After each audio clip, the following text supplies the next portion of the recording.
Baik, kita lanjutkan pada contoh berikutnya, contoh D. Jadi, ada orang yakin punya hutang, tapi ragu berapa jumlah hutangnya. 80.000 kah atau 70.000 kah hutangnya? Maka dia hanya cukup membayar 70.000. Nah, ini berdasarkan kaidah al-aslu bara'atu dhimmah itu. Meskipun demikian, sunahnya tetap memilih 80.000 untuk membayar, karena ikhtiyat untuk lebih berhati-hati.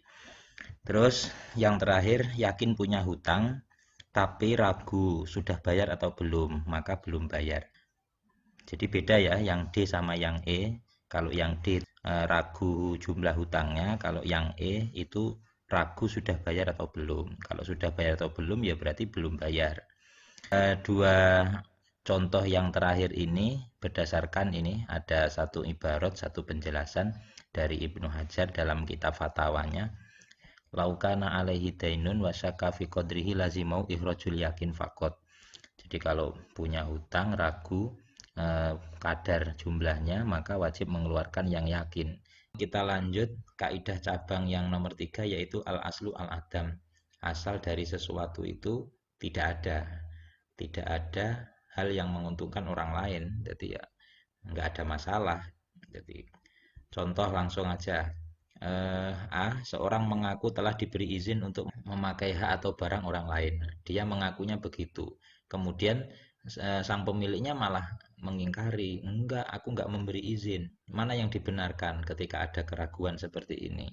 Ketidakjelasan. Maka yang dibenarkan adalah sang pemilik.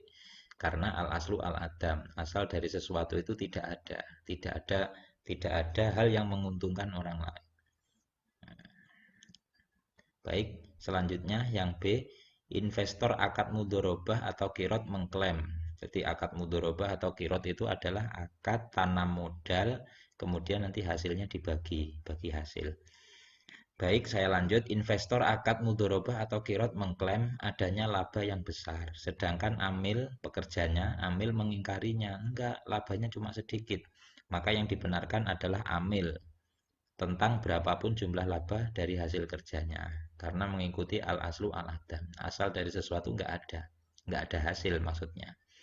Kemudian yang selanjutnya C, tanpa saksi dan bukti pihak nasabah mengaku telah melunasi hutangnya sedangkan pihak koperasi mengaku belum dilunasi, maka pihak koperasi yang dibenarkan. Nah, karena mengikuti kaidah al-aslu al-adam, asal dari sesuatu itu belum, tidak ada. Berarti tidak ada pelunasan hutang. Makanya suruh melunasi lagi. Kemudian kaidah yang nomor 4, al-aslu fi kulli hadisin takdiruhu bi akrobi zaman. Asal atau dasar dalam setiap kejadian baru yang belum jelas itu diukur dengan waktu yang terdekat. Contohnya A, seorang melihat sperma di sarungnya, namun ia tidak ingat kapan mimpi basah. Nah, ini sesuatu yang belum jelas. Mimpi basahnya kapan? Seminggu yang lalu, 2 hari yang lalu, atau tadi malam?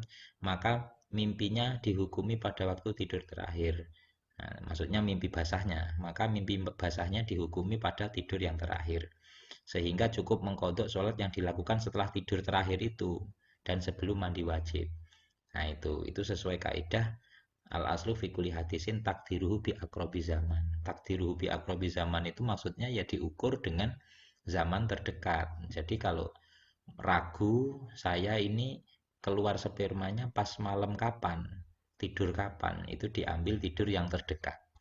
Baik, yang contoh kedua, seorang memukul perut ibu hamil, lalu bayinya lahir dalam kondisi sehat.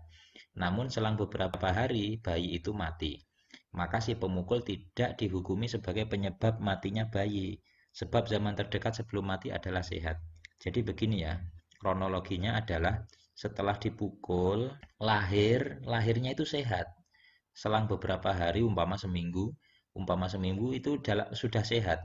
Setelah seminggu kok meninggal. Jadi meninggalnya itu tidak bisa dianggap itu akibat dipukul.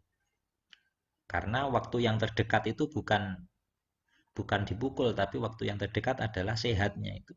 Berarti meninggalnya itu bukan karena dipukul, karena waktu yang terdekat adalah sudah sehat.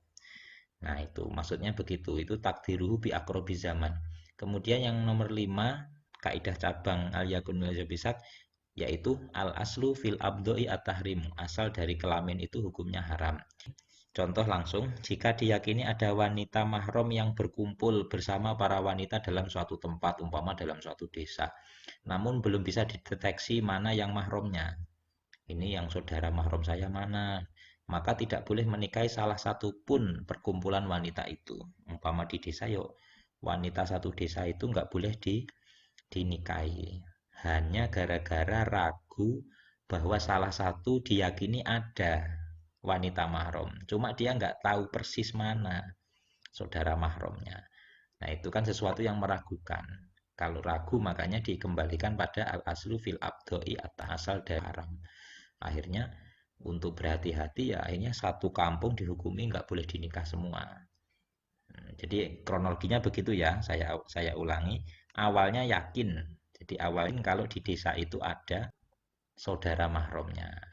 Cuma dia ragu yang mana karena dia belum kenal yang mana saudara mahram saya.